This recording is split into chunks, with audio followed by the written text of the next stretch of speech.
ಶಾಸಕಾಂಗ ಸಭೆಯಲ್ಲಿ ಸಚಿವರಿಗೆ ಸಿಎಂ ಖಡಕ್ ಸೂಚನೆ ಕೊಟ್ಟಿದ್ದಾರೆ. ಅಧಿವೇಶನ ಮುಗಿತಾ ಇದ್ದಂತೆ ರಾಜ್ಯ ಪ್ರವಾಸ ಮಾಡಬೇಕು. ಉಸ್ತುವಾರಿ ಜಿಲ್ಲೆಯಲ್ಲಿ ಕಾರ್ಯಕರ್ತರ ಅಹವಾಲು ಆಲಿಸಬೇಕು.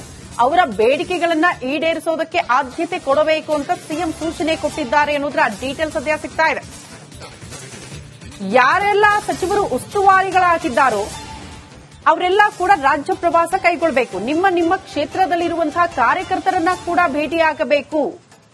ಕಾರ್ಯಕರ್ತರನ್ನ ವಿಶ್ವಾಸಕ್ಕೆ ತೆಗೆದುಕೊಳ್ಬೇಕು. ಅಲ್ಲಿಂದಲೇ ಪಕ್ಷ ಸಂಘಟನೆ ಆಗೋದಕ್ಕೆ ಸಾಧ್ಯ, ಪಕ್ಷ ಬಲಿಷ್ಠ ಆಗೋದಕ್ಕೆ ಸಾಧ್ಯ.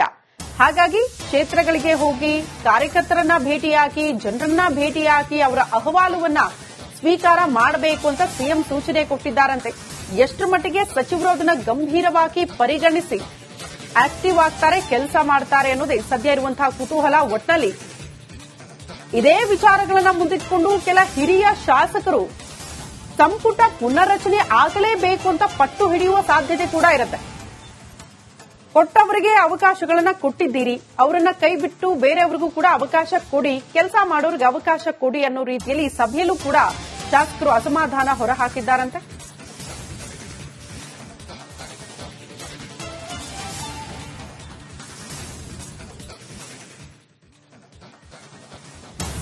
ಶಾಸಕಾಂಗ ಸಭೆಯಲ್ಲಿ ಸಚಿವರಿಗೆ ಸಿಎಂ ಖಡಕ್ ಸೂಚನೆ ಕೊಟ್ಟಿದ್ದಾರೆ. ಅಧಿವೇಶನ ಮುಗಿತಾ ಇದ್ದಂತೆ ರಾಜ್ಯ ಪ್ರವಾಸ ಮಾಡಬೇಕು. ಉಸ್ತುವಾರಿ ಜಿಲ್ಲೆಯಲ್ಲಿ ಕಾರ್ಯಕರ್ತರ ಅಹವಾಲು ಆಲಿಸಬೇಕು. ಅವರ ಬೇಡಿಕೆಗಳನ್ನ ಈಡೇರಿಸೋದಕ್ಕೆ ಆದ್ಯತೆ ಕೊಡಬೇಕು ಅಂತ ಸಿಎಂ ಸೂಚನೆ ಕೊಟ್ಟಿದ್ದಾರೆ ಎನ್ನುವುದರ ಡೀಟೇಲ್ಸ್ ಸದ್ಯ ಸಿಗ್ತಾ ಇದೆ. ಯಾರೆಲ್ಲ ಸಚಿವರು ಉಸ್ತುವಾರಿಗಳಾಗಿದ್ದಾರೋ ಅವರೆಲ್ಲ ಕೂಡ ರಾಜ್ಯ ಪ್ರವಾಸ ಕೈಗೊಳ್ಳಬೇಕು. ನಿಮ್ಮ ಕ್ಷೇತ್ರದಲ್ಲಿರುವಂತಹ ಕಾರ್ಯಕರ್ತರನ್ನ ಕೂಡ ಭೇಟಿಯಾಗಬೇಕು. ಕಾರ್ಯಕರ್ತರನ್ನ ವಿಶ್ವಾಸಕ್ಕೆ ತೆಗೆದುಕೊಳ್ಬೇಕು. ಅಲ್ಲಿಂದಲೇ ಪಕ್ಷ ಸಂಘಟನೆ ಆಗೋದಕ್ಕೆ ಸಾಧ್ಯ, ಪಕ್ಷ ಬಲಿಷ್ಠ ಆಗೋದಕ್ಕೆ ಸಾಧ್ಯ.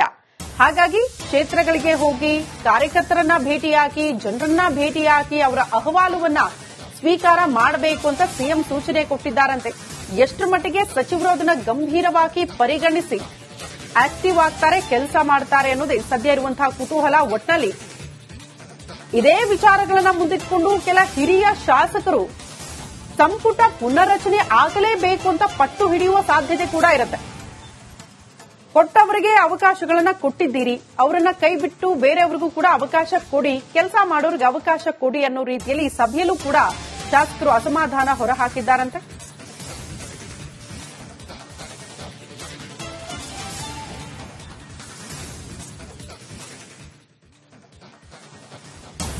ಶಾಸಕಾಂಗ ಸಭೆಯಲ್ಲಿ ಸಚಿವರಿಗೆ ಸಿಎಂ ಖಡಕ್ ಸೂಚನೆ ಕೊಟ್ಟಿದ್ದಾರೆ. ಅಧಿವೇಶನ ಮುಗಿತಾ ಇದ್ದಂತೆ ರಾಜ್ಯ ಪ್ರವಾಸ ಮಾಡಬೇಕು. ಉಸ್ತುವಾರಿ ಜಿಲ್ಲೆಯಲ್ಲಿ ಕಾರ್ಯಕರ್ತರ ಅಹವಾಲು ಆಲಿಸಬೇಕು.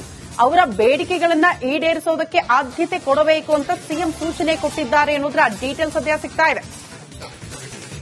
ಯಾರೆಲ್ಲ ಸಚಿವರು ಉಸ್ತುವಾರಿಗಳಾಗಿದ್ದಾರೋ ಅವರೆಲ್ಲ ಕೂಡ ರಾಜ್ಯ ಪ್ರವಾಸ ಕೈಗೊಳ್ಳಬೇಕು. ನಿಮ್ಮ ಕ್ಷೇತ್ರದಲ್ಲಿರುವಂತಹ ಕಾರ್ಯಕರ್ತರನ್ನ ಕೂಡ ಭೇಟಿಯಾಗಬೇಕು. ಕಾರ್ಯಕರ್ತರನ್ನ ವಿಶ್ವಾಸಕ್ಕೆ ತೆಗೆದುಕೊಳ್ಬೇಕು. ಅಲ್ಲಿಂದಲೇ ಪಕ್ಷ ಸಂಘಟನೆ ಆಗೋದಕ್ಕೆ ಸಾಧ್ಯ, ಪಕ್ಷ ಬಲಿಷ್ಠ ಆಗೋದಕ್ಕೆ ಸಾಧ್ಯ. ಹಾಗಾಗಿ ಕ್ಷೇತ್ರಗಳಿಗೆ ಹೋಗಿ ಕಾರ್ಯಕರ್ತರನ್ನ ಭೇಟಿಯಾಗಿ, ಜನರನ್ನ ಭೇಟಿಯಾಗಿ ಅವರ ಅಹವಾಲುವನ್ನ ಸ್ವೀಕಾರ ಮಾಡಬೇಕು ಅಂತ ಸಿಎಂ ಸೂಚನೆ ಕೊಟ್ಟಿದ್ದಾರಂತೆ. ಎಷ್ಟು ಮಟ್ಟಿಗೆ ಸಚಿವರು ಅದನ್ನ ಗಂಭೀರವಾಗಿ ಪರಿಗಣಿಸಿ ಆಕ್ಟಿವ್ ಆಗ್ತಾರೆ, ಕೆಲಸ ಮಾಡ್ತಾರೆ ಅನ್ನೋದೇ ಸದ್ಯ ಇರುವಂತಹ ಕುತೂಹಲ. ಒಟ್ಟಿನಲ್ಲಿ ಇದೇ ವಿಚಾರಗಳನ್ನ ಮುಂದಿಟ್ಕೊಂಡು ಕೆಲ ಹಿರಿಯ ಶಾಸಕರು ಸಂಪುಟ ಪುನರ್ರಚನೆ ಆಗಲೇಬೇಕು ಅಂತ ಪಟ್ಟು ಹಿಡಿಯುವ ಸಾಧ್ಯತೆ ಕೂಡ ಇರುತ್ತೆ. ಕೊಟ್ಟವರಿಗೆ ಅವಕಾಶಗಳನ್ನ ಕೊಟ್ಟಿದ್ದೀರಿ, ಅವರನ್ನ ಕೈ ಬಿಟ್ಟು ಬೇರೆಯವರಿಗೂ ಕೂಡ ಅವಕಾಶ ಕೊಡಿ, ಕೆಲಸ ಮಾಡೋರಿಗೆ ಅವಕಾಶ ಕೊಡಿ ಅನ್ನೋ ರೀತಿಯಲ್ಲಿ ಸಭೆಯಲ್ಲೂ ಕೂಡ ಶಾಸಕರು ಅಸಮಾಧಾನ ಹೊರಹಾಕಿದ್ದಾರಂತೆ.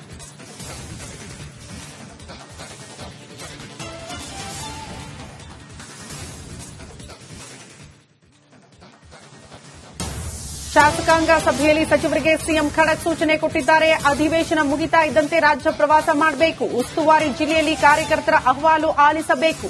ಅವರ ಬೇಡಿಕೆಗಳನ್ನ ಈಡೇರಿಸೋದಕ್ಕೆ ಆದ್ಯತೆ ಕೊಡಬೇಕು ಅಂತ ಸಿಎಂ ಸೂಚನೆ ಕೊಟ್ಟಿದ್ದಾರೆ ಎನ್ನುವುದರ ಡೀಟೇಲ್ಸ್ ಸದ್ಯ ಸಿಗ್ತಾ ಇದೆ.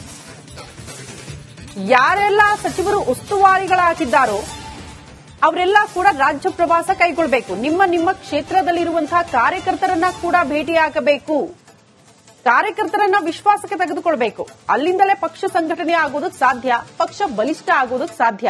ಹಾಗಾಗಿ ಕ್ಷೇತ್ರಗಳಿಗೆ ಹೋಗಿ ಕಾರ್ಯಕರ್ತರನ್ನ ಭೇಟಿಯಾಗಿ, ಜನರನ್ನ ಭೇಟಿಯಾಗಿ ಅವರ ಅಹವಾಲುವನ್ನ ಸ್ವೀಕಾರ ಮಾಡಬೇಕು ಅಂತ ಸಿಎಂ ಸೂಚನೆ ಕೊಟ್ಟಿದ್ದಾರಂತೆ. ಎಷ್ಟು ಮಟ್ಟಿಗೆ ಸಚಿವರು ಅದನ್ನ ಗಂಭೀರವಾಗಿ ಪರಿಗಣಿಸಿ ಆಕ್ಟಿವ್ ಆಗ್ತಾರೆ, ಕೆಲಸ ಮಾಡ್ತಾರೆ ಅನ್ನೋದೇ ಸದ್ಯ ಇರುವಂತಹ ಕುತೂಹಲ. ಒಟ್ನಲ್ಲಿ ಇದೇ ವಿಚಾರಗಳನ್ನ ಮುಂದಿಟ್ಕೊಂಡು ಕೆಲ ಹಿರಿಯ ಶಾಸಕರು ಸಂಪುಟ ಪುನರ್ರಚನೆ ಆಗಲೇಬೇಕು ಅಂತ ಪಟ್ಟು ಹಿಡಿಯುವ ಸಾಧ್ಯತೆ ಕೂಡ ಇರುತ್ತೆ. ಕೊಟ್ಟವರಿಗೆ ಅವಕಾಶಗಳನ್ನ ಕೊಟ್ಟಿದ್ದೀರಿ, ಅವರನ್ನ ಕೈ ಬಿಟ್ಟು ಬೇರೆಯವರಿಗೂ ಕೂಡ ಅವಕಾಶ ಕೊಡಿ, ಕೆಲಸ ಮಾಡೋರಿಗೆ ಅವಕಾಶ ಕೊಡಿ ಅನ್ನೋ ರೀತಿಯಲ್ಲಿ ಈ ಸಭೆಯಲ್ಲೂ ಕೂಡ ಶಾಸಕರು ಅಸಮಾಧಾನ ಹೊರಹಾಕಿದ್ದಾರಂತೆ.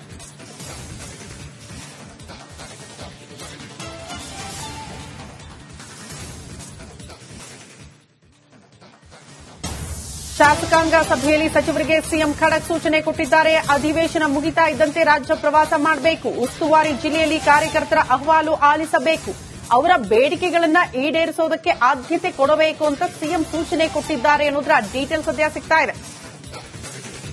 ಯಾರೆಲ್ಲ ಸಚಿವರು ಉಸ್ತುವಾರಿಗಳಾಗಿದ್ದಾರೋ ಅವರೆಲ್ಲ ಕೂಡ ರಾಜ್ಯ ಪ್ರವಾಸ ಕೈಗೊಳ್ಳಬೇಕು. ನಿಮ್ಮ ಕ್ಷೇತ್ರದಲ್ಲಿರುವಂತಹ ಕಾರ್ಯಕರ್ತರನ್ನ ಕೂಡ ಭೇಟಿಯಾಗಬೇಕು, ಕಾರ್ಯಕರ್ತರನ್ನ ವಿಶ್ವಾಸಕ್ಕೆ ತೆಗೆದುಕೊಳ್ಬೇಕು.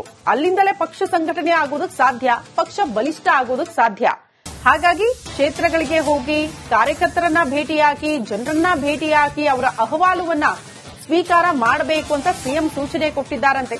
ಎಷ್ಟರ ಮಟ್ಟಿಗೆ ಸಚಿವರು ಅದನ್ನ ಗಂಭೀರವಾಗಿ ಪರಿಗಣಿಸಿ ಆಕ್ಟಿವ್ ಆಗ್ತಾರೆ, ಕೆಲಸ ಮಾಡ್ತಾರೆ ಅನ್ನೋದೇ ಸದ್ಯ ಇರುವಂತಹ ಕುತೂಹಲ. ಒಟ್ನಲ್ಲಿ ಇದೇ ವಿಚಾರಗಳನ್ನ ಮುಂದಿಟ್ಕೊಂಡು ಕೆಲ ಹಿರಿಯ ಶಾಸಕರು ಸಂಪುಟ ಪುನರ್ರಚನೆ ಆಗಲೇಬೇಕು ಅಂತ ಪಟ್ಟು ಹಿಡಿಯುವ ಸಾಧ್ಯತೆ ಕೂಡ ಇರುತ್ತೆ. ಕೊಟ್ಟವರಿಗೆ ಅವಕಾಶಗಳನ್ನ ಕೊಟ್ಟಿದ್ದೀರಿ, ಅವರನ್ನ ಕೈ ಬಿಟ್ಟು ಬೇರೆಯವರಿಗೂ ಕೂಡ ಅವಕಾಶ ಕೊಡಿ, ಕೆಲಸ ಮಾಡೋರಿಗೆ ಅವಕಾಶ ಕೊಡಿ ಅನ್ನೋ ರೀತಿಯಲ್ಲಿ ಈ ಸಭೆಯಲ್ಲೂ ಕೂಡ ಶಾಸಕರು ಅಸಮಾಧಾನ ಹೊರಹಾಕಿದ್ದಾರಂತೆ.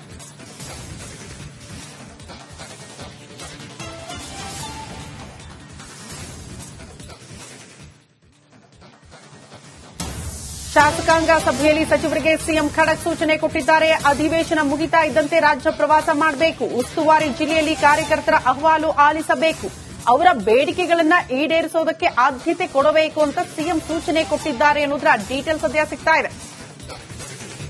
ಯಾರೆಲ್ಲ ಸಚಿವರು ಉಸ್ತುವಾರಿಗಳಾಗಿದ್ದಾರೋ ಅವರೆಲ್ಲ ಕೂಡ ರಾಜ್ಯ ಪ್ರವಾಸ ಕೈಗೊಳ್ಳಬೇಕು.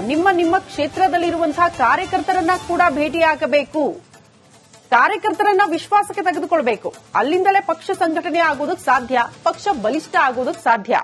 ಹಾಗಾಗಿ ಕ್ಷೇತ್ರಗಳಿಗೆ ಹೋಗಿ ಕಾರ್ಯಕರ್ತರನ್ನ ಭೇಟಿಯಾಗಿ, ಜನರನ್ನ ಭೇಟಿಯಾಗಿ ಅವರ ಅಹವಾಲುವನ್ನ ಸ್ವೀಕಾರ ಮಾಡಬೇಕು ಅಂತ ಸಿಎಂ ಸೂಚನೆ ಕೊಟ್ಟಿದ್ದಾರಂತೆ. ಎಷ್ಟರ ಮಟ್ಟಿಗೆ ಸಚಿವರು ಅದನ್ನ ಗಂಭೀರವಾಗಿ ಪರಿಗಣಿಸಿ ಆಕ್ಟಿವ್ ಆಗ್ತಾರೆ, ಕೆಲಸ ಮಾಡ್ತಾರೆ ಅನ್ನೋದೇ ಸದ್ಯ ಇರುವಂತಹ ಕುತೂಹಲ. ಒಟ್ನಲ್ಲಿ ಇದೇ ವಿಚಾರಗಳನ್ನ ಮುಂದಿಟ್ಕೊಂಡು ಕೆಲ ಹಿರಿಯ ಶಾಸಕರು ಸಂಪುಟ ಪುನರ್ರಚನೆ ಆಗಲೇಬೇಕು ಅಂತ ಪಟ್ಟು ಹಿಡಿಯುವ ಸಾಧ್ಯತೆ ಕೂಡ ಇರುತ್ತೆ.